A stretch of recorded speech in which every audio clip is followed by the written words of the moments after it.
कि उस मदीने वाले के नाम पर अपने पीरो मुर्शिद के ऐलान पर डट जाओ।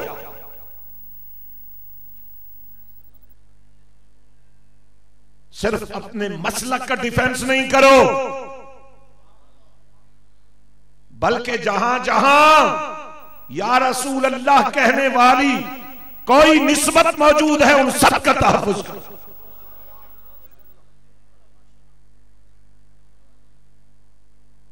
मैं किसी फोर्स के हक में नहीं हूं, लेकिन आजकल आपको रिवाज जो पड़ा हुआ है लोगों को जवानियों से खेलने का,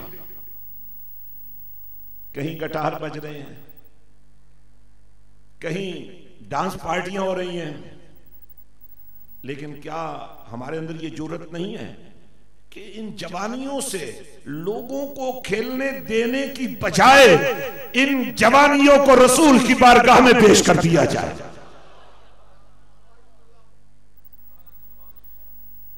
और जवानियों को महफूज करने के लिए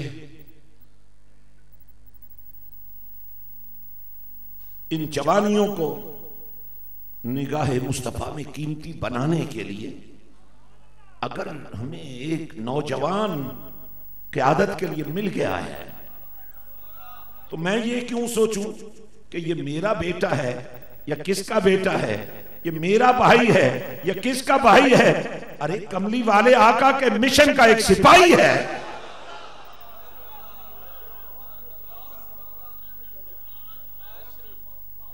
हमारी तहरीक का हरावल दस्ता नौजवानों पर मुश्तमिल है।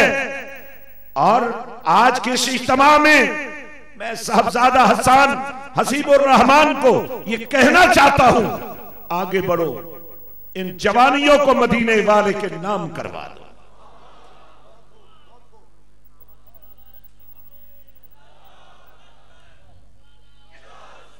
आज से हमारा यह सफर शुरू है। मैं और मेरे अजीम भाई साहबजादा नकीब साहब, हम एक एक आस्थाने पर जाएंगे, हम एक एक पीरखाने पर जाएंगे, हम एक एक इल्मी मरकज पर जाएंगे। हमें कोई ताईदी बयान नहीं चाहिए, हमें आप चाहिए। हमें आपसे माल नहीं चाहिए, आपसे फंड नहीं चाहिए, आपसे पैसा नहीं चाहिए, आपसे चाय और उसके लवाजमात नहीं चाहिए। लेकिन इतना जरूर अर्ज करूंगा, जब भी मदीने वाले के प्यार का झंडा बुलंद हो, एक दफा आप उसके नीचे आकर खड़े हो जाए।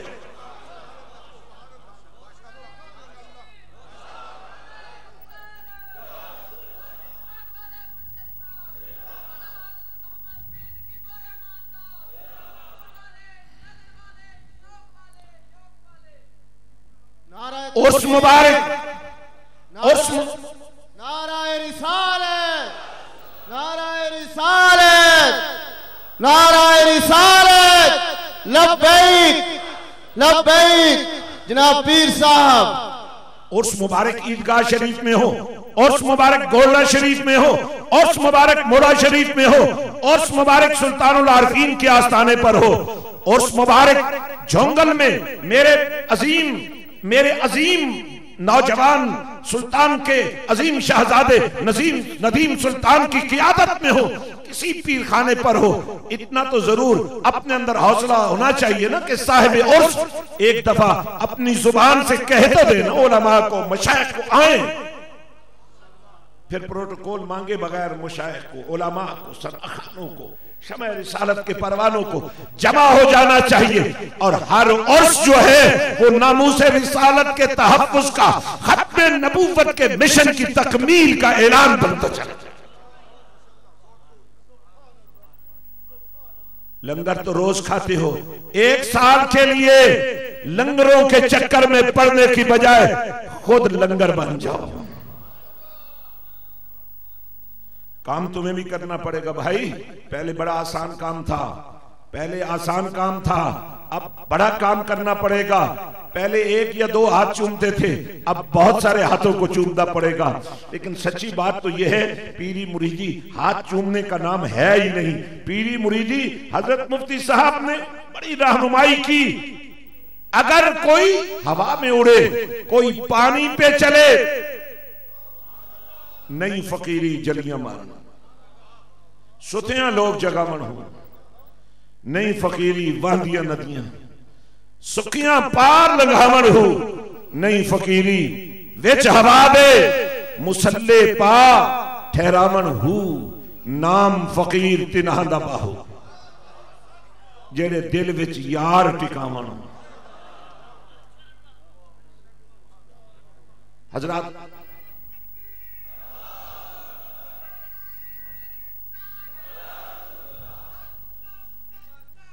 चूंकि आज हम एक आगाज कर चुके हैं, आगे बढ़ने का आज़म कर चुके हैं, ईदगाह शरीफ के इस अजीम आस्ताने को ये दावत देने पर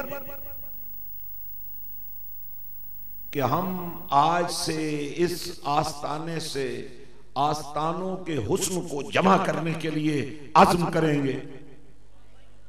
उलमा के इल्म को शऊर बनाकर या रसूल अल्लाह की नारे की पहचान बनाने के लिए लोगों तक पहुंचे। चूंकि सफर शुरू हो चुका है, अब जूं जूं पीर खानों के साथ कुछ राब्ता हो भी चुका है, कुछ के साथ होने जा रहा है, तो इंशाअल्लाह हम हर पीर खाने पर सदा लगाएंगे। और मुझे यकीन है कि पीर खाने तैयार हैं, क्योंकि 100 से जायद आस्थानों और मज़ारों पर खैबर पख्तूनख्वा में जो ब्लास्टिंग हुई है, उसके बाद अगर हम में से कोई सो जाता है या नींद की कैफियत में है, तो शायद उसका अंजाम भी उससे बुरा हो सकता है जो आज ब्लास्ट होने वालों का और ब्लास्ट करने वालों का हो रहा है। इसलिए हमें नींद नहीं आनी चाहिए, हमें आराम से बैठ नहीं जाना चाहिए। लेकिन फर्क इतना ही है कि मज़ारों को ब्लास्ट करने वाले, जिन्हें शबे कदर की अजमतों का भी एहसास न हो, शबे कदर जिसका तारुफ परवरदिगार ने फरमाया, तुम क्या जानो लैलतुल कद्र क्या है, लैलतुल कद्र खैरुम मिन अल्फ शहर। उस रात भी तो कुछ शरारती लोग खुदा को मनाने में लगे हुए थे, वो शैतान को मनाने में लगे हुए थे। तो क्या इस मौके पर कंप्रोमाइज हो सकता है, समझौता हो सकता है? जो इतने गिर चुके हैं उनका गिर जाना अब मुकद्दर बन चुका है, और वो तभी गिरेंगे जब हम उठ जाएंगे, जब हम खड़े हो जाएंगे। और मैं आप सबसे भी अर्ज करूंगा, हजरत पीर साहब की वसादत से और तमाम आस्थानों से भी अर्ज करूंगा, तमाम इल्मी मराकज से भी अर्ज करूंगा कि सेल्फ डिफेंस दीन का हुस्न है। हमारे हर शख्स तकरीबकारों के, क्योंकि हुकूमत पर एतमाद नहीं कर सकते, सियासत पर एतमाद नहीं कर सकते, मौजूदा फोर्सेस पर एतमाद नहीं कर सकते। अब ये काम हमें अपने हाथों में लेना है, हमने मुल्क बचाना है, क्योंकि बनाने वाले हमारे बुजुर्ग थे। इसलिए ये भी हमारी जिम्मेदारी है कि आज यौमे दिफाए पाकिस्तान के मौके पर हम अफवाज पाकिस्तान को ये बात कहें कि अपने अंदर से काली भेड़ों को निकालो, दहशतगर्दों को निकालो। तुम्हारी सफों में घुसे हुए हैं, बाहर से कोई नहीं आता, तुम्हारी मस्जिदों में घुसे हुए हैं, तुम्हारी अपॉइंटमेंट्स पर तुम्हें शर्म आनी चाहिए। या रसूलुल्लाह कहने वाला इमाम तुम्हें गवारा नहीं है। नबी का गद्दार जब तुम्हारी मस्जिद का इमाम होगा तो उस मस्जिद का हर नमाजी दहशतगर्द।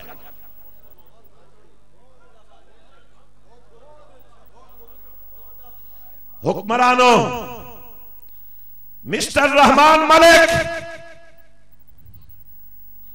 सियासतदानों, अंग्रेज के कुत्तों के हाथों में मत खेलो।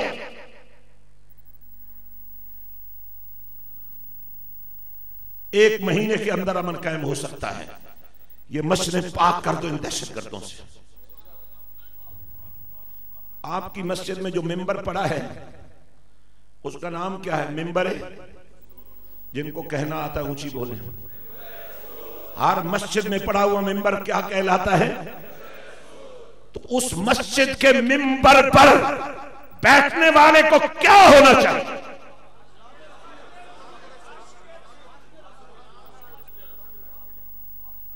क्या वक्त नहीं आ गया? मस्जिद अल्लाह के घर हैं, मिंबर उनका रिमोट कंट्रोल है और मिंबर उन्वान है मिंबर रसूल। क्यों? इसलिए कि पता नहीं कितनी मर्तबा सरकार ने कहा होगा, लेकिन 2 मर्तबा तो ऐसा कहा कि लगा मिंबर वाकई है रसूल के लिए। मां बैन बैती व मिंबरी रौज़तुम मिन रियाज़िल जन्ना, ये मेरा मिंबर है। और एक मौका याद रखो, ये सना खान हजरात से भी अर्ज करने जा रहा हूं, कितने फख्र की बात है जिन्हें मेरे नबी ने अपने मिंबर पे खड़ा किया हो। उस मिंबर पे खड़े होने के लिए फिर हमें भी एक मयार तो देना पड़ेगा। कमली वाले आका ने फरमाया था ना, प्यारे हसन ये मेरा मिंबर है, इस पे खड़े हो जाओ ताकि जमाने वालों को पता चल जाए मेरे मिंबर पर किसे खड़ा होना चाहिए, जो खड़ा हो वो कैसा होना चाहिए। इसलिए इस मिंबर की इज्जत को बचाने के लिए, मस्जिद की इज्जत को बचाने के लिए मस्जिदों को ब्लास्ट करने वालों को पैगाम देना पड़ेगा। लड़ो अमेरिका के साथ, हम तुम्हारे साथ। कोई एक अमेरिकी फौजी तो मारो ना यार, कोई एक अमेरिकी बैरक तो उड़ाओ। रा के एजेंटो, इसराइल के गुमाश्तो, हिंदू की धोती से बंधे हुए नबी के गद्दारों, क्या वक्त नहीं आ गया कि हम इस बात को समझें जो हिंदू की धोती से बंधा हुआ, जिसको हवा मिलती है, जिसकी दाढ़ी हिलती है इंदिरा गांधी की साड़ी के पल्लुओं के हिलने से, क्या वक्त नहीं आ गया कि उनको इनका आईना दिखाया जाए, उनको चेहरा दिखाया जाए, उनको आईना दिखाया जाए। लेकिन हम किसी फिरकावारियत में नहीं पढ़ना चाहते। हम पाकिस्तान के तहफ़्फ़ुज़ की बात कर रहे हैं, हम पाकिस्तान के इस्तेहकाम की बात कर रहे हैं। हम पाकिस्तान का मतलब क्या, ला इलाहा इल्लल्लाह मुहम्मद रसूलुल्लाह की बात कर रहे हैं। ये कलमा ही नहीं है, मोहम्मद रसूलुल्लाह कुरान भी है। क्या तारुफ है? हुवल्लज़ी अरसल रसूलहु बिल हुदा व दीनिल हक़ लियुज़हिरहु अलद्दीन कुल्लिही व कफ़ा बिल्लाहि शहीदा।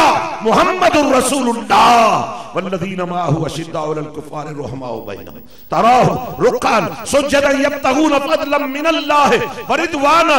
तारुफ तो देखिए, वो अल्लाह जिसने भेजा अपने रसूल को कुरान के साथ, हिदायत के साथ, कुरान के साथ बिल हुदा, बल्कि मुझे कहने दीजिए सरापा कुरान, व दीनिल हक़, जिनकी अदाएं, जिनकी मुस्कुराहटें, जिनकी जो की निगाहें दीन है, दीनिल हक़, ताकि सारी दुनिया पर साबित हो जाए, लियुज़हिरहु अलद्दीन कुल्लिही, साबित हो जाए कि इधर नबी की मुस्कुराहट ही काफी है। और आज अगर ये पैगाम भी मैं आपको दूं कि ऐसे नमाजी तो बनो, मगर ऐसे नमाजी ना बनो कि घर जाओ तो घर वाले दुआएं करें कि कब बाबा जी फिर मस्जिद की तरफ जाएंगे, मस्जिद में आओ तो फरिश्ते दुआएं मांगने कब बाबा जी घर जाएंगे।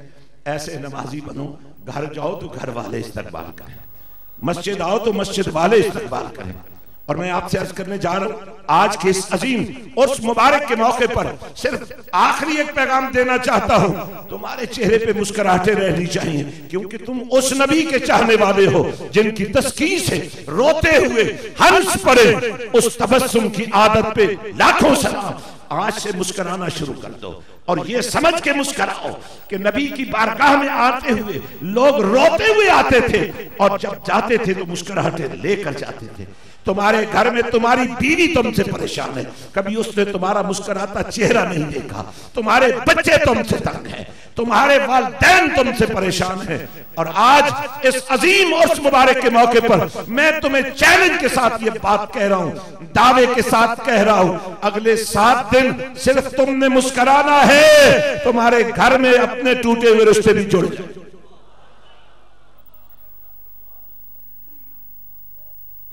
दाढ़ी रखना सुन्नत है ना, दस्तार बांधना सुन्नत है ना। अब ये अलहदा बात है कि दस्तार किस रंग की बांधी जाए। अरे भाई इसमें क्या शुभ रह गया है? वो सुन्नत अपनाओ ना जिसे तसलसल से मदीने वाले ने इस्तेमाल किया है। अगर ये मौजूद है कि मदनी ताजदार ने सबसे ज्यादा जिस रंग की दस्तार इस्तेमाल की वो स्याह है, वो सफेद है, तो फिर किसी और को सुन्नत बनाने की क्या गुंजाइश मौजूद है? वैसे हर रंग की दस्तार बांधो, लेकिन जब बात सुन्नत की आए तो फिर वो तरीका इख्तियार करो जो मदीने वाले का पसंद है। हर रंग की टोपी पहनो, हर तर्ज की टोपी पहनो, लेकिन पता तो लगे मदीने वाले का बोला। हजरत मैं बहुत मशहूर हूं इस आस्थाने की, बहुत मोहब्बत है मेरे साथ, और ये मोहब्बत करने की जो जुर्रत मुझे भी हुई है इस आस्थाने से और इस आस्थाने के चाहने वालों से, और इस आस्थाने की चाहतों की बुनियाद पर मदीने वाले के हर मैखाने से जो प्यार का एक हुस्न मुझे मिला है, मैं बहुत मशहूर हूं अपने अजीम भाई का इंशाअल्लाह। और मैं अपने उलमा से ये कहना चाहता हूं, हमारा तो इस बात पर इत्तफाक हो चुका है कि हमने इस शहर रावलपिंडी से तहरीक का आगाज इसी आस्थाने से करना है। तो क्या आप सब भी इसकी तारीफ करते हैं? कह दे मोहब्बत से कह दे। मुझे पता है यहाँ गोल्ड भी बैठे हैं, मुझे पता है यहाँ चिश्ती भी बैठे हैं, मुझे पता है यहाँ सारे कादरी, तो फिर जाहिर है मैं जो कादरी हूं तो फिर जो जितने कादरी हैं वो सब कादरी जी, सारे कादरी हैं। वैसे सारे ही कादरी होते हैं, 11वीं सभी करते हैं ना, अमलन तो आपने माना हुआ है ना कादरियत को। भाई कोई ये देखा, ये है वो बुनियाद। ये 11वीं तो ज़ाहिर गौस पाक ने शुरू की थी ना, लेकिन आपका सिलसिला भी अगर कर रहा है 11वीं, इसका मतलब ये तो आप एक हो चुके हैं। हर आस्थाने पे 11वीं होती है, आप भी करते हैं। बोले जो करते हैं बोले जरा, तो इसका मतलब आप कादरी हो गए ना। अमलन कादरी है ना, अमलन कादरी है।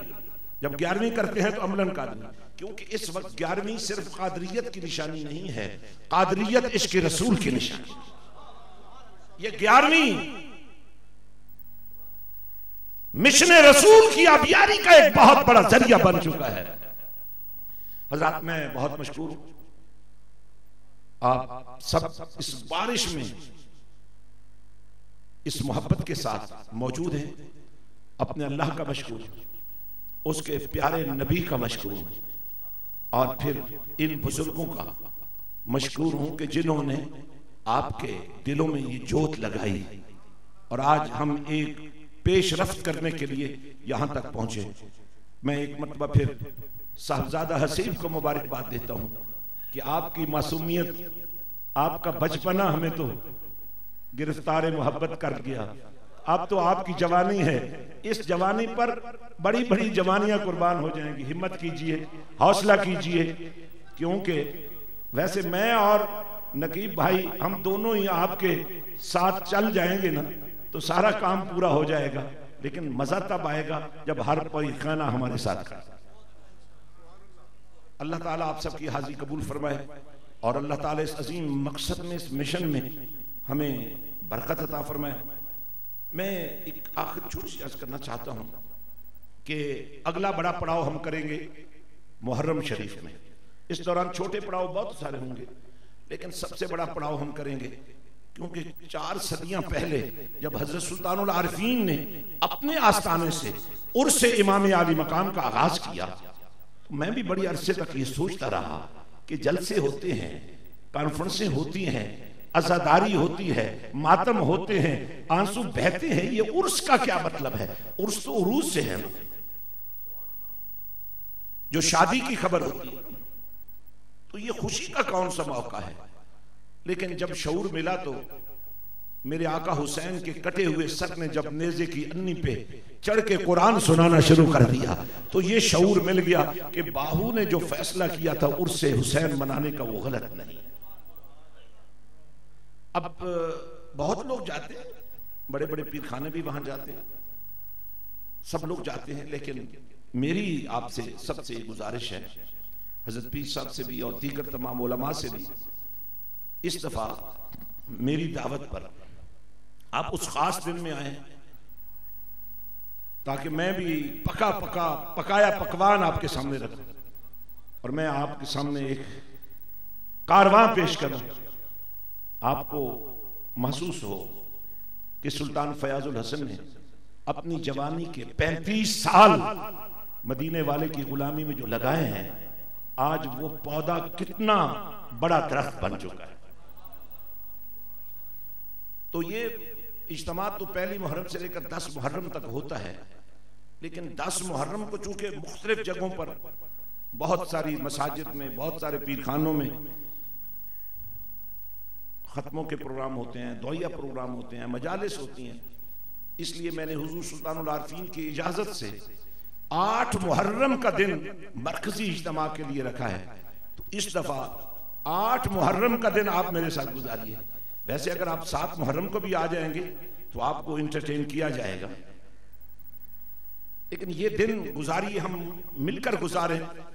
और उस दिन आपके सामने से मार्च करता हुआ सुल्तानी यूथ का तरबियत याफ्ता वो दस्ता जो इस मुल्क के अंदर फैली हुई अनार्की को उसकी जड़ों से काटने के लिए तैयार है, जब ये तरबियत याफ्ता नौजवान शब-ए रिसालत के परवानों के सामने से मार्च करते हुए गुजरे, सलामी देते हुए गुजरे और ये अर्ज करते हुए गुजरे कि अब ये जवानी अब बेकरार है कमली वाले आका की इज्जत और नामूस पर कुर्बान होने के लिए, तो फिर आप सब तैयार हो जाएं कि अब हमने भी ऐसे ही दस्ते तैयार करने हैं। और मैं आपको यकीन दिलाता हूं, मैंने जो कुछ सीखा है, जो कुछ समझा है, आप में से कोई भी अगर वो समझना चाहे और अपनाना चाहे तो मैं जरा बराबर बखीली नहीं करूंगा, आपके साथ खड़ा हो जाऊंगा।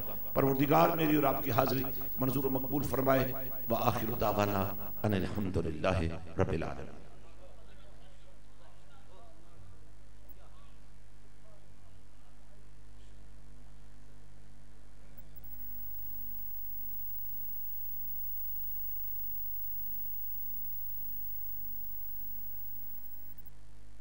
हजरत गिरामी, अजीम खिताब, तारीखी खिताब से हमने अपने कुलूब अज़हान को मुनव्वर किया और मुनव्वर फरमा रहे थे दुनिया रूहानियत की अजीम रूहानी शख्सियत। पीरो मुर्शिद फरमाते हैं हस्तियों का बस इतना ही कह देना कि अजीम शख्सियत हैं, नाम लेना बेअदबी है।